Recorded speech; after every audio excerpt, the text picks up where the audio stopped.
코로나19 이후 인류 역사는 어떻게 바뀔 것인가? 이 주제는 많은 미래학자들의 초미의 관심사가 되었습니다.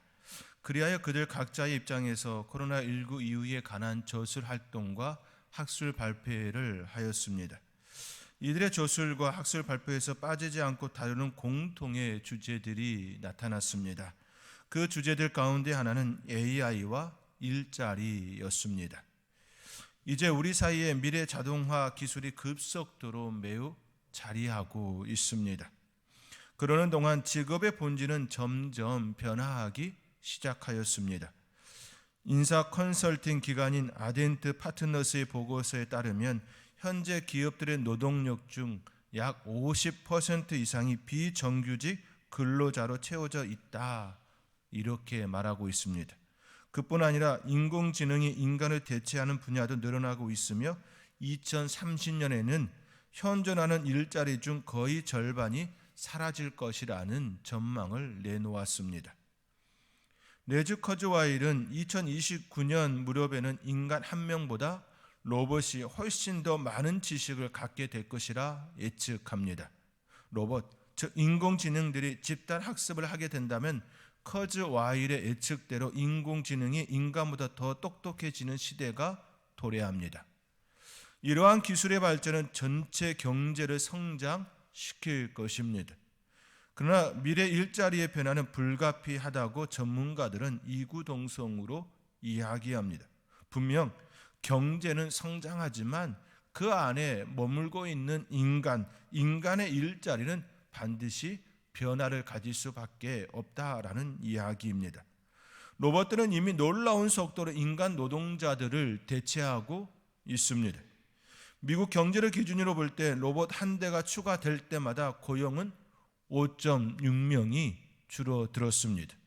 그리고 하나의 로봇은 1000명의 인간 노동자의 임금을 0.25%에서 0.5% 하락시킨다고 MIT 교수 데런 에스모글루 교수하고 보스턴 파스퀘어 레스트레포 교수는 발표하였습니다. 로봇이 증가할 때마다 임금은 점점 삭감되어지고 또 일자리도 줄어드는 현실을 이야기하고 있는 것이지요. 이러한 추세로 나간다면 경제 대공황 시대가 도래할 수 있으므로 장기적이고 근본적인 대안이 필요한 시대다라고 이야기합니다. 또한 일자리를 잃은 실업자가 증가하고 경제 위기가 깊어지면 기본소득을 보장해주는 제도가 절실해질 수밖에 없다, 이렇게 관망하였습니다. 사랑하는 성도 여러분, 기술 발전에 따른 대량 실업, 코로나19의 위협, 위기 상황에 놓인 경제 등 우리 앞에 닥친 현실이 결코 녹록지가 않습니다. 특히나 우리의 젊은이들에게는 더 무거운 현실의 무게감이 다가왔습니다. 그렇다고 미래를 디스토피아를 다룬 SF 영화처럼 끔찍한 미래라고 생각할 필요는 없습니다. 이제 우리의 관점을 바꿔야 할 때가 되었습니다. 미래학자들은 일자리가 아닌 일거리로 조명해야 한다라고 말하고 있습니다.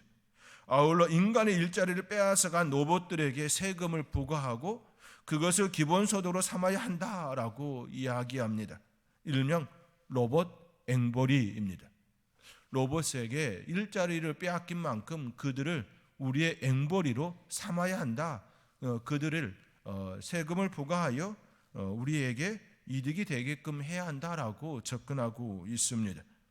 그리고 기본소득을 받는 국민은 오로지 생계 유지만을 위해서가 아니라 삶의 의미를 찾고 자아를 실현하기 위하여 일거리를 찾아야 한다라고 그렇게 주장하고 있습니다. 생존을 위한 일자리가 아닌 우리의 삶의 의미를 새롭게 하는 일거리로 새롭게 우리의 관점을 바꾸어야 한다라고 접근하고 있습니다. 제가 말씀 서두에 이러한 주제를 이야기하는 이유는 이것이 우리의 현실이 되었기 때문입니다. 또한 5인 이상 집합 금지로 인하여 온 가족이 다 모일 수 없기 때문입니다. 이로 인해 가족 간의 교제가 깨어지고 서로에게 힘과 위로가 아닌 무게감으로 다가올 수 있기에 고유 명절 설을 맞이하기 전에 한 번쯤 생각해 보기를 바라는 마음과 오늘의 말씀으로 위로와 힘을 얻기를 소망하기 때문입니다. 하나님께서 베풀어 주시는 삶의 축복과 위로가 저와 여러분 가운데 일어나기를 주님의 이름으로 축원드립니다. 코로나19와 점점 AI 인공지능이 우리 사이에 깊숙이 들어온 시대 속에서 우리가 참된 소망을 어디에 두어야 하는지 요한복음 4장 전체를 중심으로 오늘 본문을 통하여 우리에게 주시는 성령님의 가르침을 듣고자 합니다. 본문은 예수님께서 사마리아 한 가련한 여인을 만나시고 그에게 베푸시는 은혜를 다루고 있습니다. 예수님께서는 한낮에 우물가로 나온 여인에게 말씀합니다. 이 물을 마시는 자마다 다시 목마르려니와 내가 주는 물을 마시는 자는 영원히 목마르지 아니하리니 내가 주는 물은 그 속에서 영생하도록 솟아나는 샘물이 되리라. 영생하도록 솟아나는 샘물이 되리라. 이 말씀처럼 한낮에 나온 여인에게 하나님의 은혜가 임하였던 것처럼 우리에게도 역사되기를 성도 여러분 소망하시기 바랍니다. 예수님께서는 유대인의 해방을 피해 유대에서 갈릴리로 다시 돌아가려 하였습니다. 그 이유는 바리새인들이 예수님께서 세례 요한보다 세례를 더 많이 베풀고 있다는 것을 알고 반감을 가졌기 때문입니다. 이에 그들은 예수님을 군박하게 만들 구실을 찾고 있었습니다.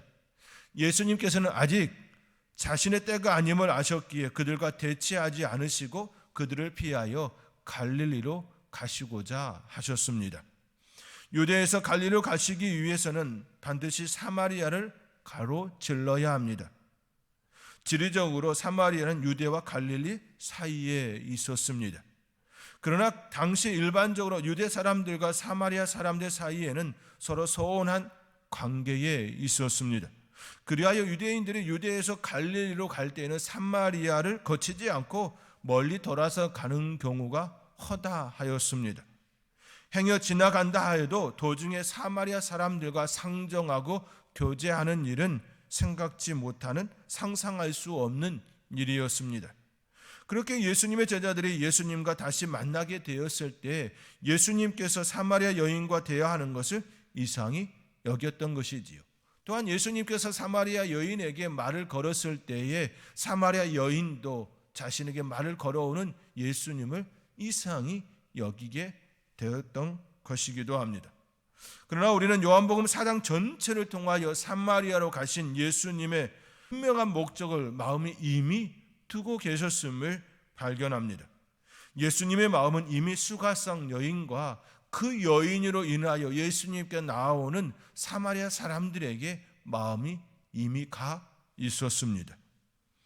예수께서 이르시되 나의 양식은 나를 보내신 이의 뜻을 행하며 그의 일을 온전히 이루는 이것이니라. 44절의 말씀과 같이 이미 예수님께서는 이미 그의 마음속에 아버지의 뜻을 품고 그 땅에 나아갔던 것입니다. 이 땅에 사는 우리를 향하신 아버지 하나님의 목적은 분명합니다. 그 목적은 우리를 향한 사랑, 우리를 향한 사랑이셨습니다. 사랑하는 성도 여러분, 지금 이 시대에도 하나님께서는 우리를 향하여 계십니다. 우리를 향하여 주님께서는 우리에게 눈동자를 향하고 계십니다. 모두가 피하고 꺼려하는 일을 할지라도 하나님께서는 예수님께서는 버리지 아니하시고 우리를 향하여 다가오십니다. 그리고 하나님의 사랑, 예수 그리스도의 사랑을 베푸시기를 간절히 원하고 계십니다. 그리고 그 사랑 안에서 살기를 바라시고 원하고 계십니다. 그 안에 거할 수 있는 복된 성도님들이 될 수 있기를 주님의 이름으로 축원드립니다. 우리 주님께서 사마리아의 수가성에 도착했을 때 몹시 곤비한 상태였습니다. 4장 6절의 말씀입니다. 거기 또 야곱의 우물이 있더라. 예수께서 길 가시다가 피곤하여 우물 곁에 그대로 앉으시니 때가 6시쯤 되었더라. 여기서 우리는 인간의 옷을 온전히 입으신 예수님의 완전한 인성을 확인할 수 있습니다. 인간의 옷을 입으신 비천함이 우리를 살리셨음을 성도 여러분 믿음으로 반응하시기 바랍니다. 예수께서 길 가시다가 피곤하여 우물 곁에 그대로 앉으시니, 이 말씀은 우리 예수님께서 인간의 옷을 입으시고 온전하게 이 땅에 오셨음을, 온전한 인성을 가지신 하나님이심을 우리에게 보여주십니다. 하나님이 인간의 옷을 입으셨다라는 것 그 자체가 비천함이지요. 낮아짐의 모습입니다. 예수님의 그 비천함이, 그 낮아짐이 우리를 살리셨습니다. 그 비천함이 우리에게 영생의 선물을 주시는 그 근원이 되게 하셨습니다. 그 모습을 우리의 믿음으로 반응할 수 있는 저와 여러분이 될 수 있기를 간절히 소망합니다. 피곤하여 우물 곁에 앉으신 예수님 앞에 한 여인이 그 우물에 물길로 나옵니다. 그리고 우물가에 앉아 계시는 예수님을 만납니다. 매우 우연하게 보이는 일이었습니다. 그러나 세상에 우연이라는 단어는 있으되 우연이란 결코 있을 수 없습니다. 이미 예수님께서는 그 자리에 계셨던 것입니다. 한 여인이 한낮에 그곳에 오실 것을 미리 아시고 그곳에 가 계셨던 것이지요. 우리는 그 여인이 그 뜨거운 정오에 왜 물길로 나왔는지 생각해 보아야 합니다. 결코 이 일은 그냥 넘길 수 없는 사건입니다. 그 여인은 아무도 그 우물에 나오지 않을 시간을 택하여 우물에 나왔습니다. 만약 그 여인이 자기가 살던 수가성 사람들과 친밀한 교제를 이루고 있었다면 그 낮에, 한낮에 정오에 물길로 나오지 않았을 것입니다. 그러나 그녀는 그 지역 사람들과 친밀한 관계를 맺지 못하고 버림받은 존재였습니다. 그곳에 있는 사람들로부터 지탄과 손가락질을 받는 그런 여인의 삶이었기에 그 여인은 한낮에 물길로 나왔던 것이지요. 만약 그녀가 사람들에게서 버림을 받았다 할지라도 하나님께 버려진 상태가 아니었다면 그 고통은 자신 안에서 극복할 수 있었을 것입니다. 그러나 우리는 그녀의 도덕적 상태를 통하여 그녀가 하나님과의 어떤 관계였는지 조금은 추적할 수 있습니다. 결코 하나님과의 관계도 아름답지 못하고 있었음을 우리는 그의 삶을 통하여 추적해 볼 수 있습니다. 물론 도덕적 행실의 영적 상태를 가늠하는 절대적인 기준은 될 수 없다는 것 우리는 너무나도 잘 알고 있지요. 당시 바리새인들과 서기관들은 가장 도덕적인 사람들이었습니다. 또한 많은 사람들로부터 의로운 사람이라고 여김을 받았습니다. 천국에 두 사람만 간다면 한 사람은 바리새인이고 또 다른 한 사람은 서기관이었을 것이라고 말이 나올 정도였습니다. 그러나 예수님으로부터 지탄을 받았던 이들이 다름 아닌 바리새인과 서기관이었습니다. 그러므로 우리는 아무리 도덕적인 모습을 갖춘 이라 할지라도 그것을 영적 상태로 동일하다 말할 수도 볼 수도 없습니다. 하물며 도덕적으로 깊은 수련과 부패에 빠진 이라면 영적으로 바로 서 있기는 태양 없이 달이 빛을 낼 수 없음 같이 불가할 것입니다. 결코 삶 자체가 아름답지 못하고 타락과 부패한 삶, 수렁에 빠진 삶이라고 한다면 하나님과의 교제, 친밀한 교제가 지금 잘 이루어지고 있다라고 말하기는 더욱더 어려울 것입니다. 수가성 여인은 부패하고 타락하였습니다. 그녀는 하나님께 등을 돌렸고 대적하는 사람이었습니다. 그녀는 남편이 5이었고 지금 있는 남자도 남편이 아니었습니다. 그녀는 문란한 생활을 하고 있었습니다. 실로 하나님의 진노 아래 있었습니다. 결코 그녀는 하나님의 은혜를 받을 자격이 없는 타락한 깊은 수렁에 빠진 죄인이었습니다. 그러나 예수님께서는 그녀를 만나기 위하여 그녀보다 앞서 우물에 도착하시고 앉아 기다리고 계셨습니다. 모든 것들을 아시는 예수님께서 모든 것이 깨어지고 부서지고 망가진 그 여인의 상태를 아시고 우리 예수님께서는 미리 그 우물가에 도착하시고 기다리고 계셨던 것입니다. 사랑하는 성도 여러분, 여러분의 삶에서 지치고 힘들고 어려운 난관에 빠졌을 때, 도저히 나의 힘으로 기쁜 수령에서 나올 수 없을 때, 그때 주님께서 여인보다 앞서 우물가에 도착하여 기다리고 있었던 것처럼 우리보다 앞서 그 자리에 계심을 바라보시기 바랍니다. 우리보다 먼저 그 자리에 계시고 우리를 기다리고 있는 분이 우리 주님이심을 바라볼 수 있기 바랍니다. 그리고 그 주님께서 우리에게 사랑의 손을 내밀어 주실 것입니다. 그리고 말씀하실 것입니다. 내가 주는 물을 마시는 자는 영원히 목마르지 아니하리니 이 물을 받아 마시라. 목마르지 아니하는 그 물을 말씀하시며 우리에게 말씀하실 것입니다. 이 물을 받아 마시라. 이 물을 받아 마시라 하실 것입니다. 그때 주님께서 내미시는 그 생수, 영생하도록 솟아나오는 그 생수를 받아 마실 수 있기 바랍니다. 그 생수로 인하여 목마르지 아니하고 날마다 여러분의 삶 가운데 지치고 고나고 쓰러지는 그 아픔 가운데서도 다시 일어설 수 있도록 여러분에게 큰 힘이 되어지고 능력이 되어지고 여러분의 손을 잡아 이끌어 주시는 복된 사랑의 손이 되어 주실 것입니다.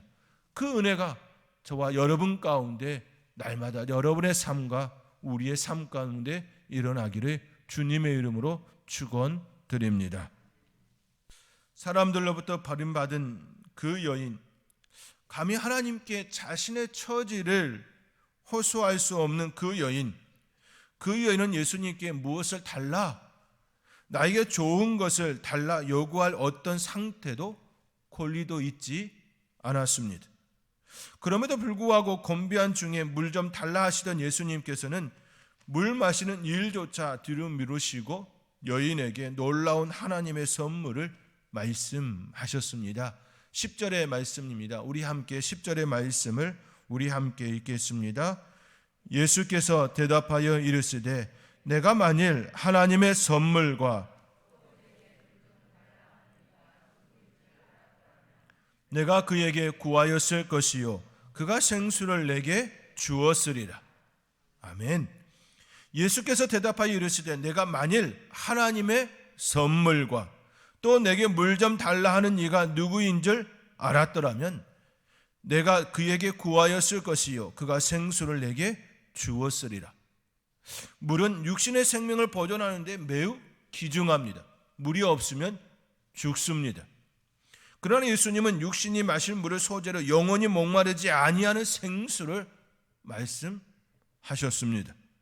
우리 주님께서 말씀하시는 생수는 먹어도 다시 목마르게 하는 그러한 물, 우리가 일상적으로 마시는 그 물이 아닙니다. 우리 주님께서 말씀하시는 생수를 마시는 그 사람은 그 속에서 영생하도록 솟아나는 그 샘물을 받는 것입니다. 우리 주님께서 말씀하시는 그 생수는 우리 안에서 계속하여 솟아나오는 샘물과 같은 물입니다. 날마다 그 생물로 인하여 지치지 아니하도록, 곤비하지 아니하도록, 쓰러지지 아니하도록, 혹 너무나도 힘들고 지치고 어려움으로 인하여서 쓰러져 그때에 다시금 일어설 수 있도록 우리 안에서 솟아나오게 하는 그 샘물입니다. 그 샘물을 주시겠다 말씀하고 계십니다. 그 말씀에 여인은 주여 이런 물을 내게 주사 목마르지 않고 또 여기 물길러 오지도 않게 하옵소서라고 간청합니다. 예수님께서 주시는 그 물을 단순히 그가 알고 있는 그 개념으로, 그 관념으로 접근하고 있습니다. 이 여인은 예수님께서 말씀하시는 하나님의 선물, 그 속에서 영생하도록 솟아나오는 샘물의 의미를 아직 온전히 깨닫지 못했습니다. 이에 예수님께서는 그 여인에게 하나님의 선물, 그 생수를 먹는 자 속에서 영생하도록 솟아나는 샘물의 의미가 무엇인지 그 실체에 대하여 안내해 줍니다. 요한복음 4장 25절과 26절의 말씀, 여러분이 가지고 있는 성경을 통하여 우리 함께 읽겠습니다. 요한복음 4장 25절과 26절의 말씀입니다. 우리 함께 읽겠습니다. 여자가 이르되 메시아 곧 그리스도란 이가 오실 줄을 내가 아노니 그가 오시면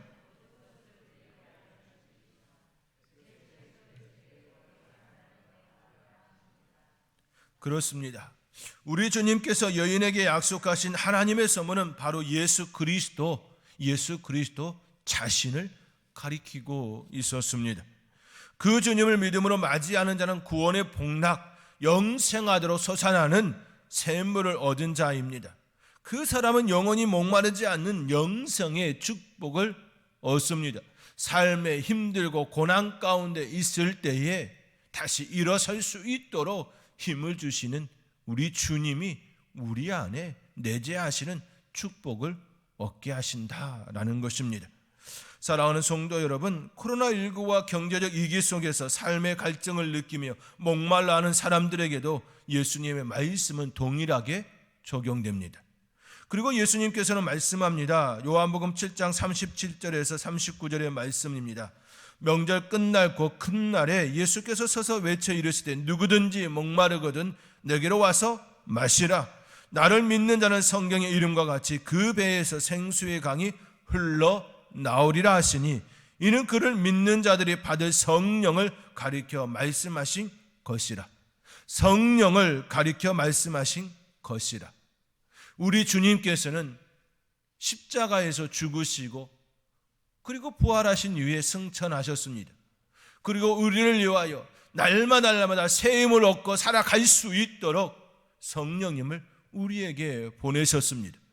우리의 삶 가운데 지치지 아니하도록, 넘어지지 아니하도록, 혹 넘어졌을 때에 다시 일어설 수 있도록 성령님을 우리에게 보내주셨습니다. 성령님과 함께 날마다 샘솟는 은혜의 삶, 기쁨의 삶, 평안의 삶을 누릴 수 있도록 힘들 그때에 우리의 마음에 참된 평안을 주실 수 있도록 성령님을 우리에게 주셨습니다.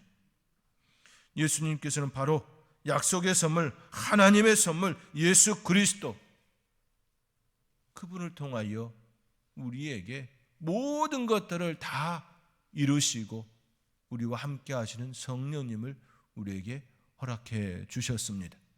그 성령님으로 인하여 참된 삶을 누리시는, 그 안에서 하나님께서 주시는 참된 은혜를 누리며 살아갈 수 있는 저와 여러분의 삶이 될 수 있기를 주님의 이름으로 축원드립니다. 수가성 여인은 바로 그 은혜의 수혜자입니다. 그리고 오늘 본문 4장 앞에 앞서 만났던 니고데모 역시 하나님의 은혜를 입은 자였습니다. 니고데모는 당시 최고의 엘리트였습니다. 그러나 수가성 여인은 그 당시 최하층에 속하였습니다. 신분의 차이가 있다 할지라도 주님의 은혜를 받는 데에는 아무런 하자가 없었습니다. 엘리트에 속한 니고데모나 최하층에 속한 그 여인이라 할지라도 그 모두는 오직 예수 그리스도 은혜 안에 하나님께서 베풀어 주신 예수 그리스도의 사랑 안에 은혜를 입는 자가 되었습니다. 오직 모든 인간은 주님의 구속의 은혜로만 구원을 받습니다. 그 은혜로만 하나님의 역사를, 하나님의 축복을 받을 수 있습니다. 인간의 어떤 공로나 재물로 그 은혜를 누리는 것이 아닙니다. 오직 하나님의 주권적이고 불가항력적인 은혜의 선물로 그리스도를 믿음으로 구원을 받습니다. 그 은혜가 저와 여러분을 살리는 줄 믿으시는 우리 성도님들이 될 수 있기를 간절히 소망합니다. 그렇다면 예수님께서 그 여인을 어떻게 믿음의 자리로 인도하셨습니까? 제일 먼저 그녀로 하여금 자신의 죄인됨을 자신을 보게 하셨습니다. 가서 내 남편을 불러오라. 나는 남편이 없나이다. 너에게 남편 5이 있었고 지금 있는 자도 내 남편이 아니니 내 말이 참되도다. 그렇습니다. 자신의 죄됨을 알지 못하면 결코 하나님을 만날 수가 없습니다. 자신의 상태를 모르면 결코 하나님을 찾을 수가 없습니다. 나의 부족함을 알 때, 나의 연약함을 알 때, 나의 죄인됨을 알 때, 내가 하나님과 끊어졌음을 알 때에 비로소 하나님을 찾고 또 찾고 찾을 수밖에 없습니다. 하나님을 찾는 자에게 하나님은 결코 예면하지 않으십니다. 하나님을 만나기를 원하는 그 한 사람, 우리 하나님께서는 결코 예면하지 아니하시고 끝까지 찾아가 주십니다. 하나님의 선물은 바로 자신의 죄인됨을 깨닫고 그분 앞에 나올 때 주어지는 선물입니다. 결코 교만한 자는 얻을 수 없습니다. 교만은 이미 자신 안에 자기애로 가득 차 있기에 결코 하나님의 사랑을 담을 수가 없습니다. 그러한 이들에게는 하나님의 은혜를 입을 수가 없습니다. 그러나 수가성 여인은 예수님의 말씀에 자신을 고백하며 이제는 예배의 자리로 나가기를 소망합니다. 그날 그 여인은 세상에서 가장 불행한 위치에서 가장 행복한 사람으로 흑암의 권세로부터 하나님의 사랑받는 이도 하나님의 아들의 나라로 옮김을 받게 됩니다. 성도 여러분은 어떻습니까? 진정으로 주님의 은혜 안에 계십니까? 주님의 은혜 안에서 영생하도록 솟아난 샘물을 소유한 복된 성도님이십니까? 그러한 모습이 진정 저와 여러분의 모습이기를 주님의 이름으로 권면드립니다. 이제 마지막으로 한 사람을 여러분에게 소개하며 오늘의 말씀을 마치고자 합니다. 유럽에서 제1차 세계대전에 참전하여 부상을 당했다가 회복기에 접어든 한 청년이 있었습니다. 이 청년은 1919년 시카고에 있는 작은 아파트 하나를 빌렸습니다. 그가 그 집을 고른 것은 와인즈버그 오하이오를 집필한 유명한 작가 셔우드 앤더슨의 집이 있었기 때문이었습니다. 앤더슨은 젊은 작가들을 잘 돕는다는 소문이 널리 퍼져 있었습니다. 그리하여 그가 그 집을 빌렸습니다. 그 이후 두 사람은 금방 가까워졌고 2년 동안 거의 매일 함께 시간을 보냈습니다. 함께 식사를 하고 산책을 나갔으며 글 쓰는 기교에 대해 밤늦게까지 토론을 벌이기도 하였습니다. 이 젊은이는 자기의 습작들을 종종 앤더슨에게 가져갔습니다. 그 노련한 작가는 잔인할 정도로 솔직한 비평을 그 청년에게 쏟아내었습니다. 그러나 그 젊은 작가는 결코 낙심하지 않았습니다. 매번 그는 앤더슨의 말을 경청하면서 노트에 메모해 갔습니다. 그런 다음은 원고를 향상시키기 위해 타자기와 함께 살다시피 하였습니다. 그는 후에 이렇게 고백합니다. 나는 셔우드 앤더슨을 만날 때까지는 어떻게 글을 쓰는지조차 몰랐습니다. 앤더슨은 이런 청년의 모습을 지켜보면서 그의 멘토가 되어 주었습니다. 그리고 자신과 친분을 맺고 있는 출판 관계자들에게 젊은이를 소개해 주기까지 하였습니다. 이 청년이 누군지 아십니까? 바로 노인과 바다, 태양은 다시 떠오른다의 저자 어니스트 해밍웨이입니다. 그렇습니다. 만남은 이처럼 소중합니다. 만남은 인생을 바꿉니다. 만남은 새로운 세계로 안내합니다. 해밍웨이는 앤더슨을 만나고 작가로 새롭게 태어났습니다. 그리고 주옥 같은 글을 후대에 남겼습니다. 사랑하는 성도 여러분, 코로나19와 암울한 시대가 다가온다고 많은 이들이 말한다 할지라도 예수님을 만나면 새로운 세계로 나갈 수 있습니다. 영생하도록 솟아나는 샘물을 공급받으며 살아낼 수 있습니다. 그 안에서 진정한 소망을 품고 앞을 향하여 나아갈 수 있습니다. 그 은혜가 저와 여러분 가운데 풍성하게 역사되기를 주님의 이름으로 축원드립니다. 기도하겠습니다.